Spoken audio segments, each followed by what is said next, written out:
आंखों का फड़कना यानी आंखें ब्लिंक करती हैं, आंखों का फड़कना इसको कहते हैं हमारी ज़ुबान में, और अमूमन यही चीज़ मशहूर है कि जी आंखों का ब्लिंक करना, फड़कना एक आंख का, और हमारे यहाँ कॉन्सेप्ट बना हुआ है ये किस चीज़ की अलामत है और इसका जो भी शर है उससे कैसे बचना है। ये मुख्तलिफ आरा हैं इस पर, हर बंदे की अपनी राय है कि जी इसका ये मकसद हो सकता है, इसका ये मकसद हो सकता है। और हमारे यहाँ कॉन्सेप्ट ये बना हुआ है कि अगर राइट यानी आंख ब्लिंक कर रही है, फड़क रही है, तो इसका मतलब है कि आपको कोई फ़ायदा मिलने वाला है, आपको कोई खैर मिलने वाली है, कोई नफ़ा मिलने वाला है, कोई काम सीधा हो जाएगा।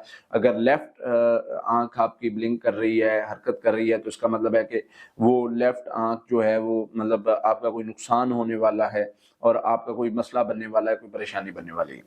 अब इसमें कितनी हकीकत है हम देखते हैं, कुरान और हदीस से हमें पता चलेगा और इसका हल भी पता चलेगा।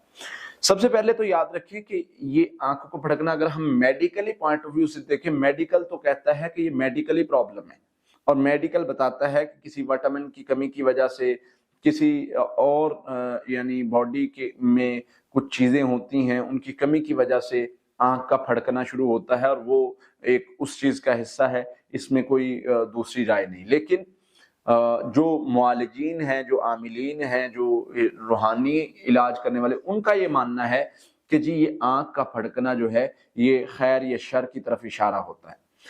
तो देखें, अल्लाह के नबी सल्लल्लाहु अलैहि वसल्लम ने इसके बारे में कुछ ऐसा नहीं बताया कि आंख फड़केगी तो आपने ये पढ़ना है। आपने ये जरूर बताया कि शैतान हमला करे, जिन हमला करे तो क्या पढ़ना है। आपने ये जरूर बताया कि अगर आपको खौफ आ रहा है तो क्या पढ़ना है। आपने ये भी बताया कि जादूगर का खतरा है तो क्या पढ़ना है। आपने ये भी बताया कि जालिम के शर से बचने के लिए क्या पढ़ना है। आपने ये भी बताया कि आप सफर पर जा रहे हैं, उस सफर में कोई शर ना पहुंचे, उससे बचने के लिए क्या करना है। आपने ये भी बताया कि कोई भी नुकसान होने वाला हो, परेशानी आ रही हो, तकलीफ आ रही हो, उस वक्त क्या पढ़ना है।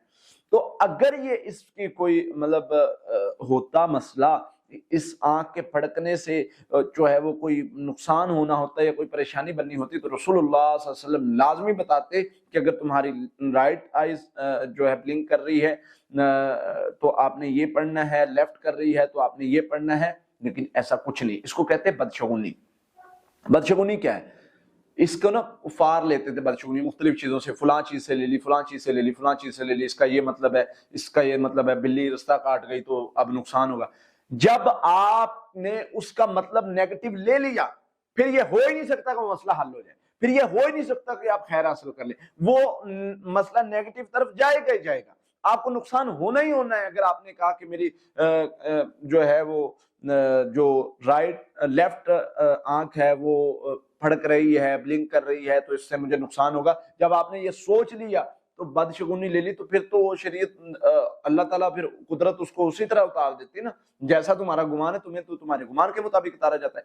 लेकिन इसकी कोई हकीकत नहीं, इसको इग्नोर करना है अपने माइंड में भी, मतलब अगर सोच आती है उसको इग्नोर करें, उसको जुबान पर ना लाएं, मेरी जो है वो लेफ्ट आंख फड़क रही है तो पता नहीं क्या हो जाएगा। जब आप सोचेंगे तब मसला बनना ही बनना है, ये बात याद रखें। आप सोचेंगे नहीं, हिफाजती पढ़ाई पड़ी हुई है, मैं महफूज हूं, मुझे कोई शर ही नहीं नुकसान पहुंचा सकता, तो इस तरीके से चलें और अल्लाह पर तवक्कल रखें, बदशगुनी के पीछे ना लगे। नबी सल्लल्लाहु अलैहि वसल्लम ने सख्ती से मना फरमाया इन चीजों से। बिल्ली रास्ता काट गई, और कुफार का क्या तरीका था, कबूतर को छोड़ते थे ऊपर की तरफ, अगर वो सीधी साइड पर जाता तो वो कहते ये सफर हमारा खैर का होगा, उल्टी साइड पर जाता तो कहते इस सफर में मुसीबतें आएंगी लिहाजा ना करें। तो ये सारी चीजें वहां से आई हुई हैं, हमें अल्लाह के नबी सल्लल्लाहु अलैहि वसल्लम की ये तरबियत बताई हुई नहीं है, तो इसलिए इन चीजों की तरफ नहीं चलना, ना इन चीजों पर अमल करना है। अल्लाह ताला हमें हर किस्म के शर से महफूज